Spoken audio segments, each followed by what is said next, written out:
Advice for today, make sure you have transportation for your kids before the first day of school. We've only just begun. Emma started at a new school. We thought that she was on the right bus so that she could walk home with a friend to their house, and then I would pick them up from work. But there are only 2 buses for this school, and she was on the wrong one. So now she can't go to her friend's house and walk home. She has another friend who lives close by the school, so she can walk home with her. She's going there, but the situation that happened yesterday, her friend had to leave before I was able to leave work to come get Emma. So there was no bus and no one to watch Emma. I had to leave work early to go get her, and that's okay occasionally, but that can't be a regular thing. Let's try to work this problem out. If you carry the 2, then...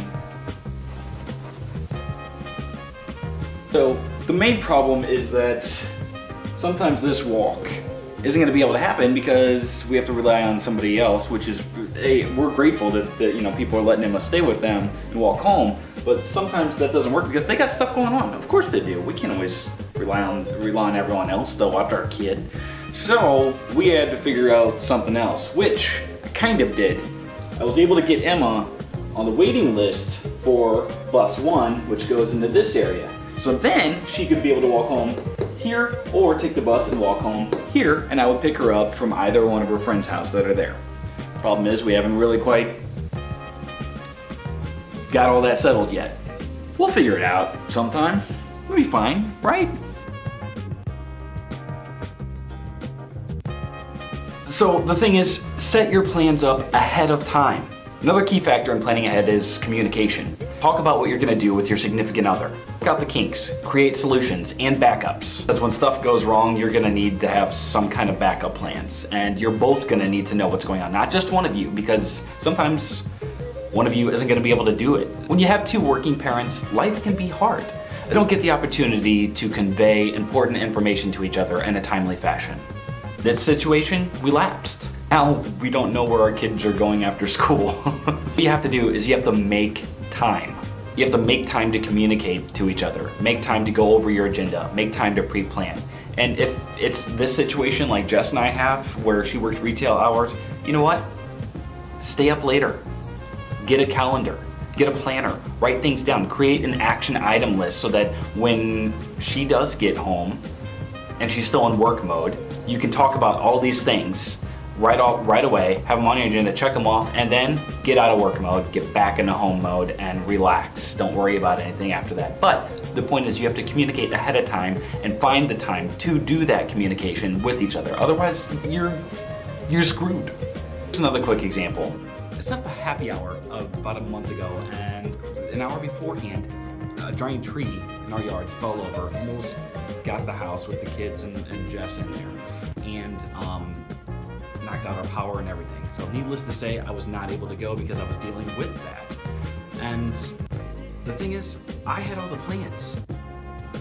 And it's kind of sucked because the event wasn't what it was supposed to be. And so the point is, I didn't delegate and I didn't rely on anyone else. I didn't pre-plan. Tonight is another happy hour, and this was set up by a friend of mine. And 4 of us to know exactly what's going on, how it's gonna happen, and what we're gonna do. So if one of us can't make it, if one of us has a tree that falls in our yard and we can't make it, well, guess what? There's 3 other people that know exactly what's happening and they got it covered. The main point is just plan ahead of time. Otherwise you're gonna be screwed. And you'll make people feel like you are incompetent. You'll have to scramble to try to ask last minute favors of people, and that's gonna frustrate them.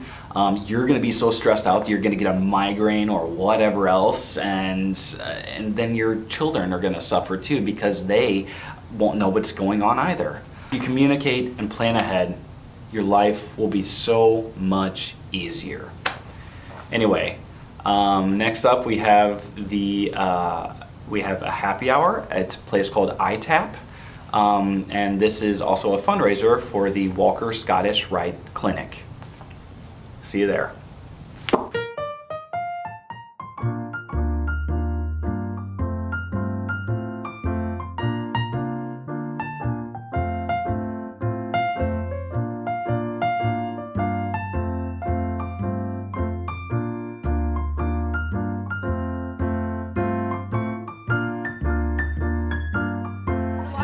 Szesztay Clinic is a speech and language clinic. We provide services to children who are 2 through 6 years old who have significant communication delays. All of our services are free. We receive donations from foundations, corporations, and individuals, donors. We don't receive any state or federal funding. Our main clinic is located on Maryville University's campus because we are a program of Maryville University, but we also have 5 clinical sites throughout the St. Louis, not metro area, but St. Louis area, bi-state area. We have a family who has brought their daughter to the clinic and will probably sign their son up to receive services. But what's unique about this particular family is the mom actually went through services when she was a child. And she found out about us because she was in the auditorium of Maryville University when they were announcing our partnership.